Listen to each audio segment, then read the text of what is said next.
Good morning बच्चों। आज हम कक्षा 7 के लिए पाठ नंबर 14 पढ़ेंगे, खान पान की बदलती तस्वीर। इस पाठ के लेखक प्रयाग शुक्ल जी हैं, जिन्होंने आधुनिक युग तथा पश्चिमी सभ्यता के खान पान के कारण जो बदलती तस्वीर है उसके बारे में बताया है। जो आधुनिक युग है, अब जो टाइम चल रहा है वो आधुनिक युग है, और पश्चिमी सभ्यता यानी पहले जो चलती थी। आज आप अपनी दादी अम्मा से सुनना है कि आपके घर के अंदर जब कोई गेस्ट आता था, मेहमान आते थे, तब क्या बनता था? खीर, पूड़ी, सब्जी और अच्छे अच्छे से हलवा वगैरह ये बनाते थे। और जब त्यौहार होते थे, जो मठरी होती है, पेट, बहुत कुछ अलग बनता था। लेकिन अब कोई गेस्ट आता है, तुम क्या बनाते हैं? इडली सांभर बना लेते हैं, छोले कुलचे खिला देते हैं, पाव भाजी बना लेते हैं। तो ये अपने यहाँ की नहीं है, ये आधुनिक युग यानी पश्चिमी सभ्यता है, ये अपनी नहीं है। और पुरानी जो सभ्यता वो अपनी चेंज हो चुकी है। जैसे पिछले 10-15 सालों के अंदर ही बहुत कुछ हमारी जो खान पान की संस्कृति में एक बहुत बड़ा बदलाव आया है। इडली, डोसा, बड़ा सांभर रसमी केवल दक्षिण भारत तक सीमित नहीं रही, ये हर घरों में बनने लगी है। तो दक्षिण भारत का जो भोजन था वो कौन सा था? इडली, डोसा, बड़ा सांभर, रसम। लेकिन ये अब कहाँ है? हर जगह उपलब्ध है। वैसे उत्तर भारत की ढाबा संस्कृति, तो ढाबा संस्कृति का मतलब भारतीय जो दाल रोटी सब्जी है ये हर जगह मिल ही जाती है। फास्ट फूड यानी तुरंत बनने वाला भोजन। और आजकल सबकी फेवरेट क्या है? फास्ट फूड, जिसमें बर्गर, नूडल्स, पिज़्ज़ा वगैरह सब कुछ आते हैं।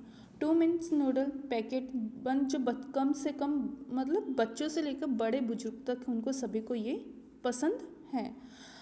इसी तरह नमकीन के कई स्थानीय प्रकार अभी तक भले ही मौजूद हो, लेकिन आलू चिप्स के कई तेज़ी से घर घर में अपनी जगह बनाते जा रहे हैं। आलू चिप्स में देखिए आप कितने सारे चिप्स खाते हो, अंकल चिप्स, उसमें भी कितने सारी वेराइटीज़ आ गई ही हैं। वो आप मार्केट से लाके खाने लगे हो। पहले औरतें क्या हो, घर में आलू की चिप्स बनाती थी, फिर उनको तलती थी, लेकिन अब ऐसा कुछ भी नहीं रहा है। गुजराती ढोकला, गांठिया, ये सब पहले गुजरात की फेमस थे, लेकिन ये अब हर जगह पर उपलब्ध है। तो स्थानीय व्यंजन एक प्रकार का विशेष व्यंजन होता था, लेकिन वो विशेष व्यंजन नहीं रहा है। पहले पकवान थे, इनको पकवान बोलते थे। तो ये बड़े मतलब जो बड़े थे लोग थे, रईसों के घर में होते थे, जैसे भाई वहाँ पर बहुत सारी खाने की वैरायटी मिलती है। लेकिन अब एक मिडिल क्लास फैमिली, मध्यम वर्ग के लोग भी हर प्रकार का खाना बनाने लग गए हैं।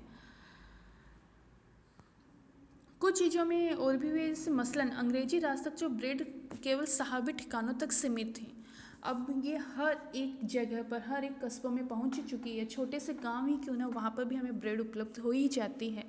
जैसे बम्बई की पाव भाजी, दिल्ली के छोले कुलचे, और अब हर कहीं पर भी आपको मिल ही जाएंगे। पहले जो महिला थी वो क्या करती थी? खरबूजे के बीज सुखाना, उनको छीलना, फिर उनसे व्यंजन तैयार करना। लेकिन अब ये ऐसा कुछ भी नहीं होता है। सभी को 2 मिनट का व्यंजन ही पसंद होता है कि तुरंत बनने वाला। अब कमर तोड़ महंगाई में भी लोग कई चीज़ों को धीरे धीरे वंचित किया जाता है। जिन व्यंजनों में मिला बिना मेवों के स्वाद नहीं आता था, उन्हें बनाने पकाने के लिए भला कौन 4 बार नहीं सोचेगा। खान पान की जो एक मिश्रित संस्कृति बनी है वो केवल सकारात्मक पक्ष भी है। गृहिणियों और कामकाजी महिलाओं को अब जल्दी तैयार होने वाला विविध व्यंजन विधियाँ उपलब्ध है।